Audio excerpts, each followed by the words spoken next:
Au domicile du défunt, 6 au lieu du Bilic, au quartier Emana, il y a de la tristesse dans l'air. Membres de la famille, sénateurs, camarades politiques et autres amis et connaissances succèdent.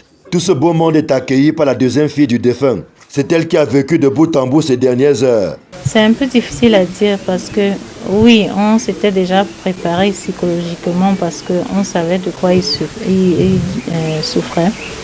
Mais même si on dit que vous êtes préparé pour la mort d'un parent, d'un être cher, même si ça vient aujourd'hui, vous n'êtes toujours pas prête. Non, c'est arrivé brusquement comme ça. Je m'attendais à ce qu'on se lève ce matin, on commence à se chamailler comme toujours, mais c'est pas arrivé. Un papa aimante, un papa qui aime d'autres personnes. Tous ceux qui l'entourent ont toujours quelque chose de bon à dire par rapport à lui. L'un de ses camarades politiques de la délégation régionale du RDPC du Sud-Ouest est lui aussi abattu par la triste nouvelle. C'est un sentiment de tristesse parce que vous savez, perdre un être aussi cher comme un vice-président du Sénat, c'est une très grande perte pour nous, les ressortissants de la Magno et du Cameroun en général. Donc, mais quand on va faire comment?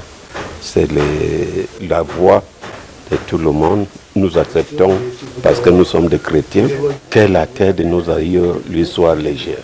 Né le 29 octobre 1950 dans le département de la Magno, région du Sud-Ouest, Forta Betando est un avocat de la vieille génération qui ouvre son premier cabinet à Douala en 1975. Il est intronisé chef traditionnel du village Bachioté dans le Sud-Ouest en 1977.